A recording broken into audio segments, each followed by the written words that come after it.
Saudações, caro estudante, seja bem-vindo a mais uma aula. Neste caso, é a primeira aula de metodologias de investigação. Vamos falar de aprendizagem e conhecimento. Vamos falar da mudança do ambiente de formação. Basicamente, aqui é para despertar ao estudante sobre a mudança que está a acontecer. Antes estava nos sistemas de ensino anteriores ao superior, e lá havia determinados hábitos, havia determinadas formas de estudar e de tratar o estudante, da relação entre o estudante e o professor.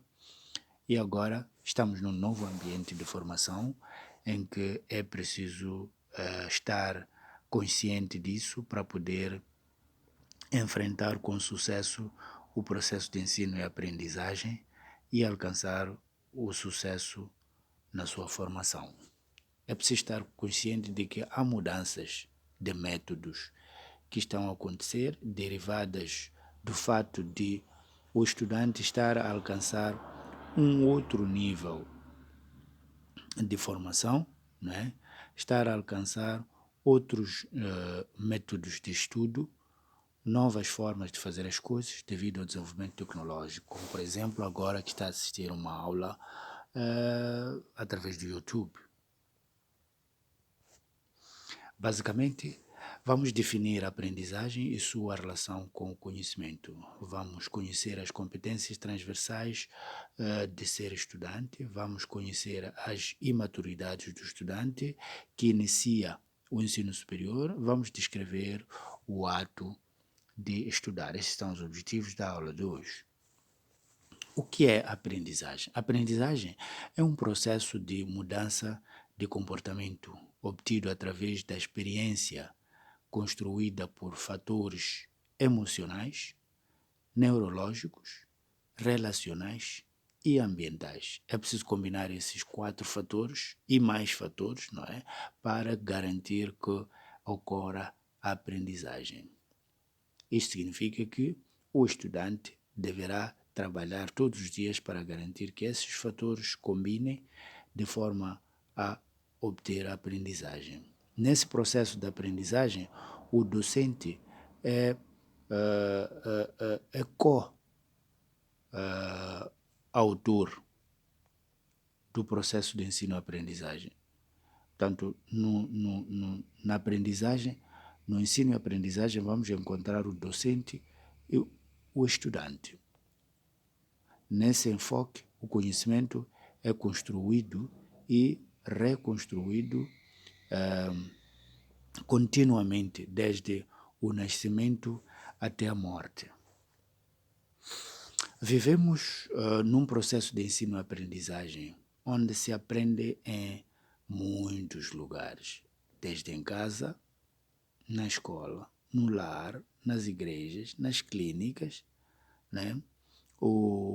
Mas também acontece no ambiente de trabalho, não é? Na nossa relação entre os chefes e os empregados, os diretores das empresas, os chefes de serviço e outros líderes a vários níveis, também na política, na administração, não é? Com os escritores, com os artistas, com os jornalistas. Aprendemos com várias pessoas ao longo da vida. Construção do conhecimento. O conhecimento no mundo moderno é considerado como relevante e como uma boa oportunidade de desenvolvimento baseado no capitalismo. Portanto, o conhecimento é dinheiro, vale dinheiro. O conhecimento é considerado um instrumento primordial para o alcance de uma cidadania emancipatória. Para alcançar a emancipação social, alguém deve ter conhecimento. E deve ser um conhecimento orientado para realizar determinadas atividades e dessas atividades receber alguma recompensa. Portanto, no capitalismo, um trabalhador educado, formado, que tem competências, é fonte de lucro para alguém que está a fazer o negócio e que pode ser essa própria pessoa a fazer esse negócio. O que significa que é importante desenvolver certas competências, né, como estudante, num processo de aprender a ser útil na sociedade, né? Para produzir conhecimento, é preciso desenvolver e aprimorar as competências transversais do ofício de estudar, né? Um estudante deve praticar estes atos, que são três principalmente. Existem outros atos, mas são três atos fundamentais. O ato de estudar, o ato são atos acadêmicos, né? O ato de estudar, o ato de ler e o ato de escrever. Ao longo da vossa formação, estarão a praticar fundamentalmente esses três atos: aprender a estudar, aprender a ler, aprender a escrever. Exercitar o estudo, exercitar a leitura, exercitar a escrita é fundamental no processo de ensino e aprendizagem em que vocês se inseriram quando admitiram para este curso. É necessário ser estudante, mas acima de tudo é preciso gostar de ser estudante. É preciso gostar de estar a aprender a ser útil na sociedade, desenvolvendo as suas competências profissionais. O que é ser estudante? Ser estudante é ser um trabalhador.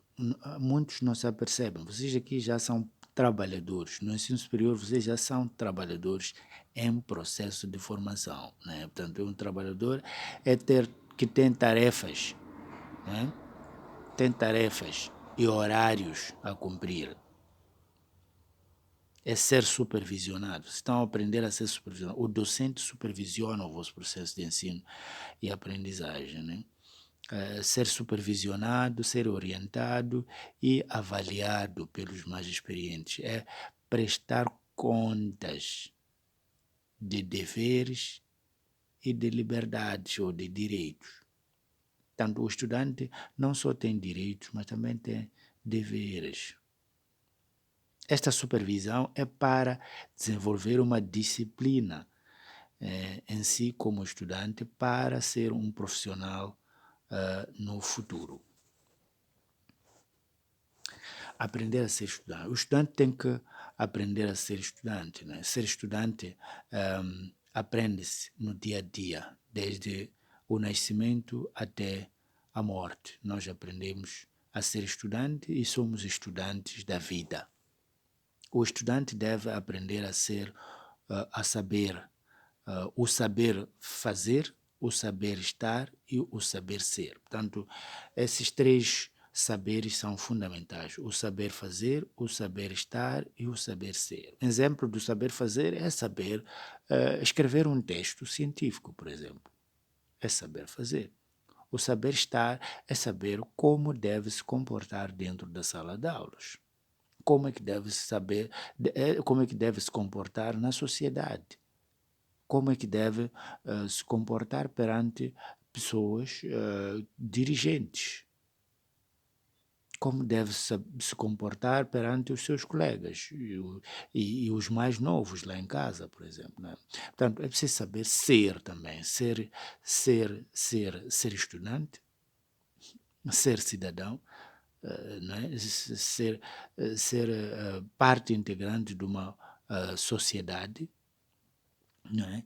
Dentro dos conteúdos disciplinares e nas atitudes e hábitos que levam a aprender para além do sucesso escolar. Portanto, o estudante deve esquecer, nesta fase de ensino superior, o estudante deve esquecer a disciplina fiscalizada dos sistemas de ensino anterior. Tanto na escola primária, na escola secundária, na escola pré-universitária, vocês eram obrigados, o professor tinha que fiscalizar todos os dias. Você fez TPC, você fez, sei lá, leitura, você cumpriu com esta atividade, cumpriu com aquela atividade, esteve presente, faltou, para em diante. Essa era a disciplina fiscalizadora lá dos outros sistemas de ensino anteriores. Aqui na escola superior, no nível superior, você como estudante recebe diretrizes e passa a ser tratado como uma pessoa responsável. Está-se a dizer que você aqui, ninguém te obrigou a estar aqui dentro da sala de aulas e ninguém vai te obrigar a estudar, ninguém vai te obrigar a praticar aqueles atos que nós vimos, a estudar, a ler e a escrever. Você sozinho é responsável pela sua escolha para estar dentro desta sala e a fazer este curso. Então, você é tratado como responsável e deve ser responsável pelo seu sucesso e também vai ser responsável pelo seu insucesso. E cabe a si escolher o que é que você quer. Quer sucesso ou quer insucesso durante a sua formação.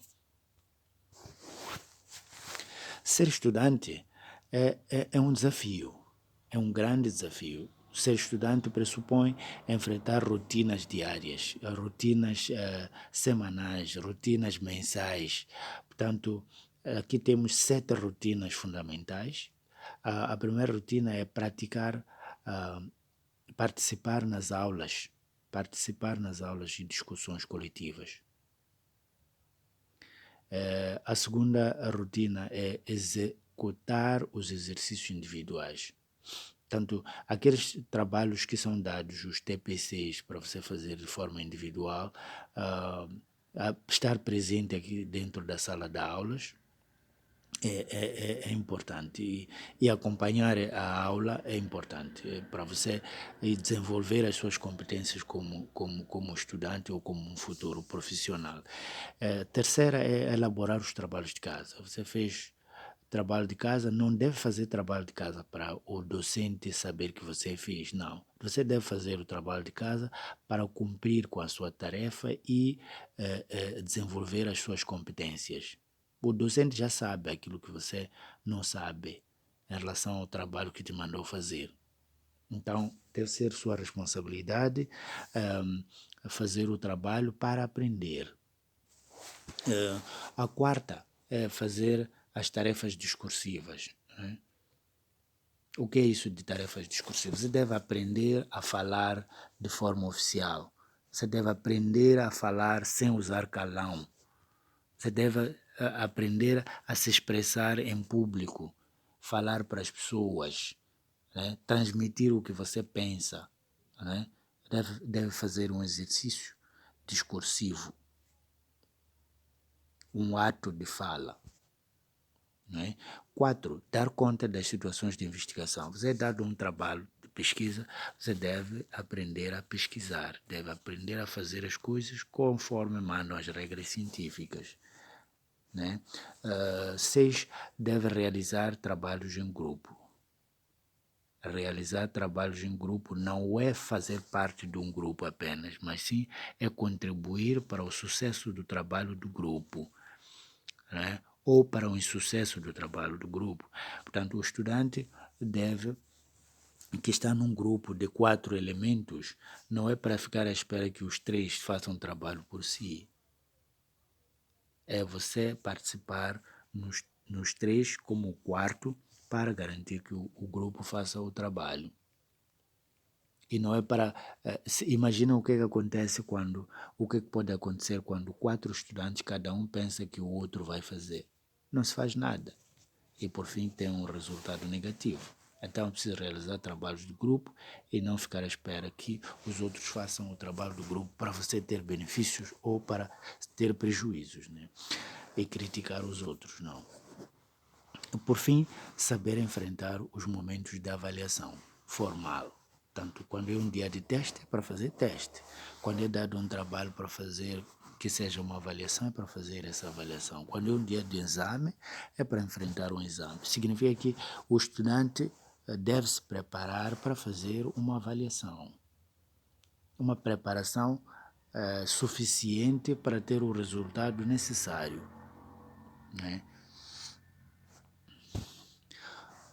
Um bom estudante não é apenas aquele que domina bem a matéria curricular, portanto, a matéria que é dada na sala de aulas. Há estudantes que dominam as matérias, mas basta você faltar ou chegar tarde num dia de avaliação, por exemplo, para não ter uma classificação satisfatória. Então é importante você cumprir com as regras, acima de tudo. Respeitar o docente, respeitar o seu colega, respeitar os demais, participar como deve ser e comportar-se bem.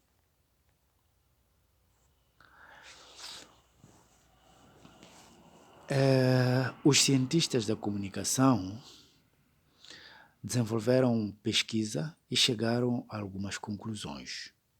São conclusões muito importantes para um estudante. A primeira conclusão é que gravamos na nossa memória 10% do que lemos. Portanto, você só grava 10% do que lê. Grava 20% do que ouve. Grava 30% do que vê. Grava 50% do que ouve e vê. Grava 70% do que você próprio diz. Grava 90% do que você próprio pratica. Percebeu bem? Alguns de nós não gostamos de ler. Por quê? Nesta análise aqui, nós chegamos a várias conclusões. A primeira conclusão é que é penoso ler, porque lemos muito e aproveitamos pouco. Então há necessidade de ler muito mais para poder aproveitar muito. E o estudante não gosta de ler, como qualquer pessoa que pode não gostar de ler. Então é importante ler no ensino superior. Ler muito é fundamental. Ouvir muito é fundamental.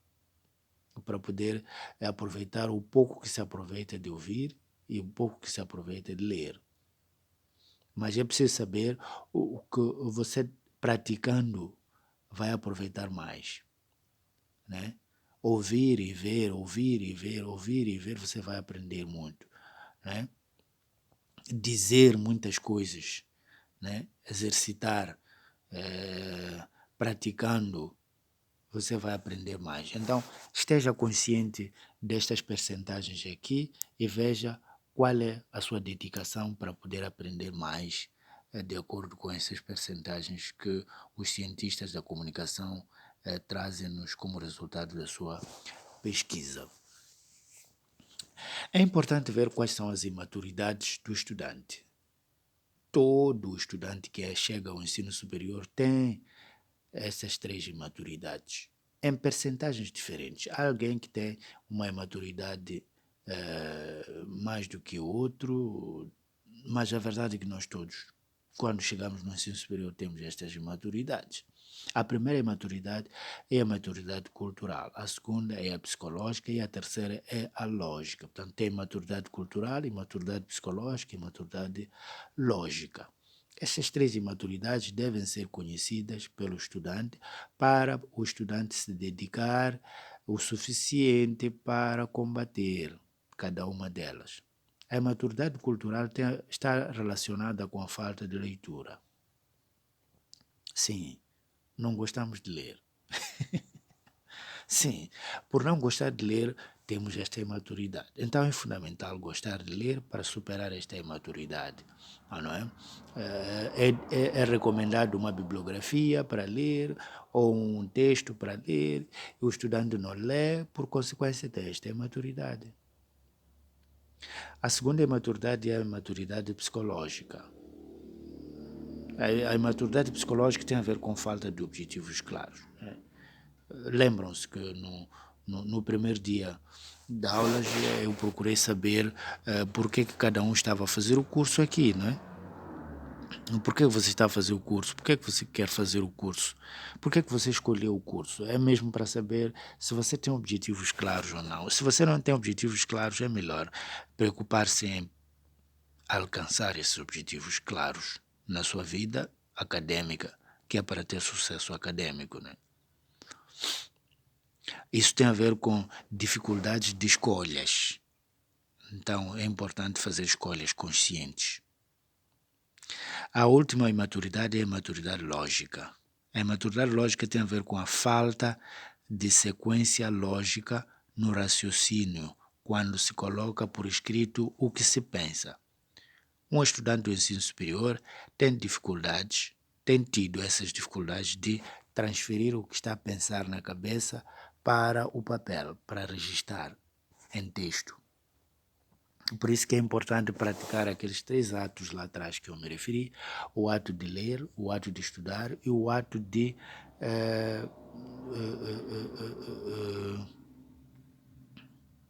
escrever. Portanto, são 3 atos: o ato de ler, o ato de escrever, o ato de estudar. Esses 3 atos são fundamentais, que é para superar as imaturidades. E a imaturidade lógica está relacionada com o ato de escrever. É preciso escrever muitos textos mesmo, para adquirir a experiência e ser capaz de escrever bem.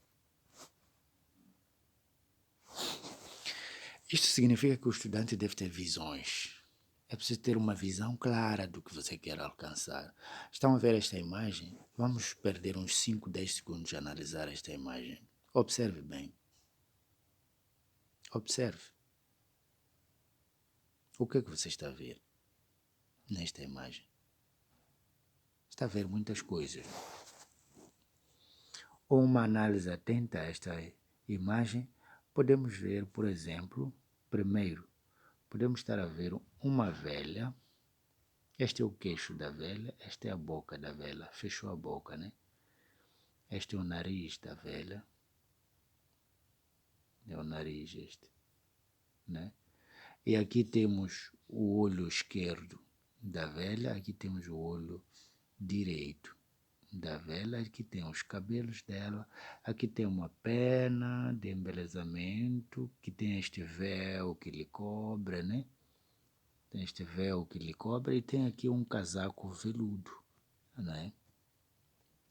Esta é a primeira imagem que se pode ver aqui, não é?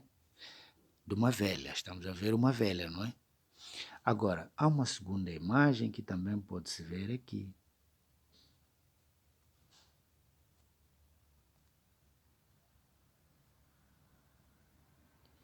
A segunda imagem, observe bem,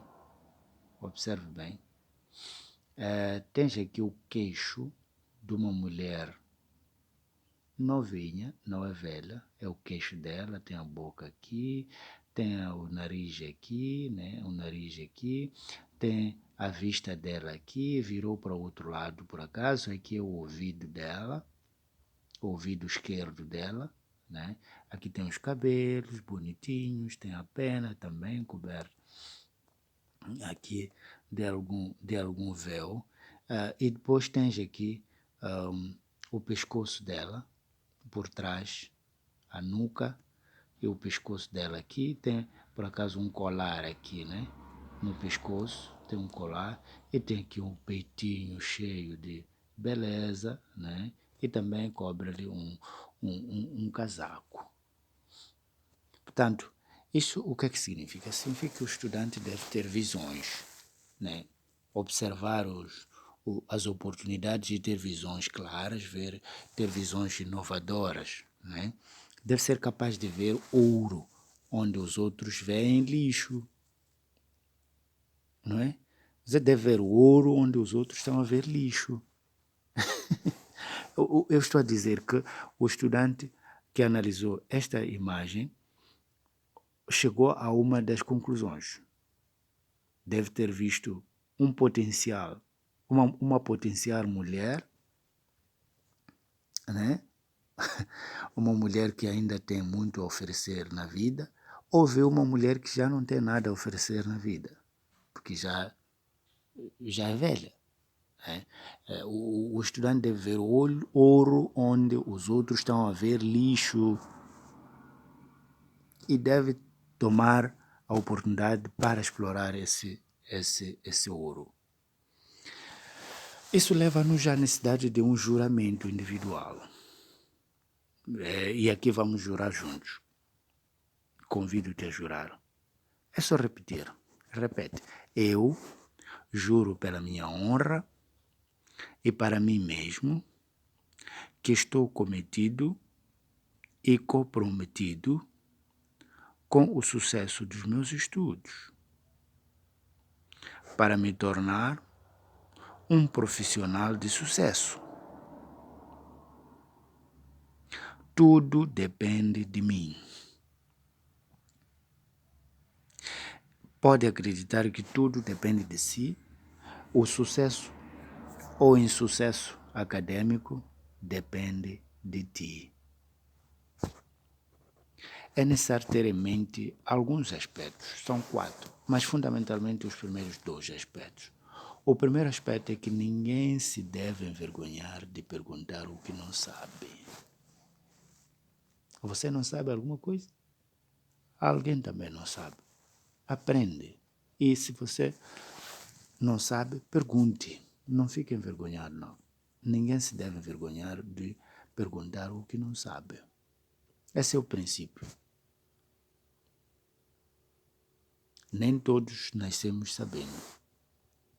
E ninguém nasce sabendo. Todos nós aprendemos depois de nascer.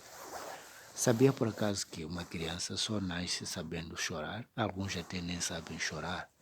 Aliás, o próprio choro é um exercício para aprender a respirar logo depois de nascer. É verdade. Então, aprendemos, todos nós aprendemos. Até aqueles que você admira, que sabem muito, aprenderam. O segundo aspecto é que ninguém deve culpar a ninguém. Repito, ninguém deve culpar a ninguém por não estar a conseguir resposta às suas perguntas. Você fez uma pergunta a alguém, não é? E esse alguém não está a ser capaz de responder a essa pergunta. Você não deve culpar essa pessoa. Nem o teu próprio docente, o teu próprio professor deve ser culpado de não conseguir dar resposta à sua pergunta. O que você deve fazer é desenvolver competência para ir à busca da resposta à sua pergunta. Não é? Porque só em liberdade a realidade pode se descobrir. Portanto, você tem a liberdade de ir à busca de respostas, né? E é preciso desenvolver, ter paciência, ter perseverança para poder alcançar as respostas às suas perguntas e aos seus objetivos. Agora vamos ver o ato de estudar. O ato de estudar, o estudante deve fazer escolhas e controlar os seus hábitos, conhecer os requisitos do curso e não fazer o curso só por fazer. O estudante deve exercitar 3 aspectos fundamentais, não é? O primeiro aspecto é a atenção, o segundo aspecto é a memória, o terceiro aspecto é a associação de ideias. E é isto que se avalia ao estudante. Portanto, nós queremos avaliar no teste, no exercício escrito, não é? O docente quer ver se o estudante estava atento no dia da aula, ouviu o que se falou e foi capaz de reter o que se falou, portanto, na memória, e se é capaz de relacionar os elementos que tem na memória, né? A atenção é exercitada através de exercícios e princípios de concentração, né? Concentração, intermitência e interesse. Quem não tem interesse por alguma coisa nem fica atento ao que está-se a falar. É preciso ter esse interesse. A memória, reter de forma significativa um conteúdo inteligível, reter a compreensão, memorizar e não decorar. Atenção, memorizar não é decorar, e vice-versa. Pode ser que assim seja. A associação de ideias. A associação de ideias significa capacidade de relacionar e evocar fatos e ideias, né? Tanto esses 3 aspectos são fundamentais para o estudante. O estudante ainda deve desenvolver e organizar o tempo para estudar. 30 minutos diários, são 3 horas e 30 minutos por semana, que são 15 horas mensais, ou 80 horas por ano. Portanto, é preciso ser capaz de desenvolver um estudo dentro de um tempo. Você tem que ter tempo para estudar, tem que se planificar para estudar, tem que ter material para estudar, né? Livros, textos, dicionários, todos os instrumentos necessários agora, internet, vídeos, ouvir rádio, áudios, por aí em diante. O local para estudar deve ser preparado esse local para estudar, deve ser propício para estudar, não ter uma bagunça dentro do local onde você estuda, né? É preciso rever antes e depois de cada aula. Quando você termina a aula, deve rever para reter mais o que você ouviu, porque a sua memória ainda está fresca em relação ao que você acabou de ouvir nesse dia. Qual é o teu grupo? Existem três tipos de estudantes, né? O que terminam o curso como excelentes, estudantes que terminam o curso como bons, estudantes que terminam o curso como suficientes. Você quer, o que é que você quer? Você quer ser excelente, bom, quer ser suficiente, o que é que você quer? Aqui há uma história interessante sobre o ABC. Um dia eu vou contar a você, para você, que é uma história muito interessante que dá para considerar na vida. O grupo a que você quer pertencer depende do modo como você pensa sobre si mesmo, né?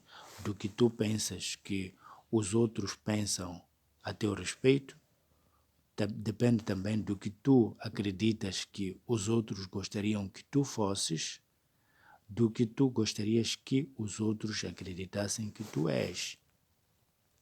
Atenção para esses três aspectos do que você pensa sobre si mesmo. Muito obrigado. Dúvidas e contribuições podem ser enviadas aqui no comentário no YouTube, aqui embaixo desta apresentação tem espaço para colocar comentários, mas também pode usar o WhatsApp para enviar um texto ou voz do seu comentário, da sua dúvida, ou pode também enviar um e-mail para mim para comentar ou colocar dúvidas a respeito desta aula. Eu estarei à espera e prometo, vou responder às suas preocupações de forma satisfatória ou não, mas vou reagir ao seu comentário ou à sua dúvida. Não tenha dificuldades e não hesite em me contactar. Muito obrigado.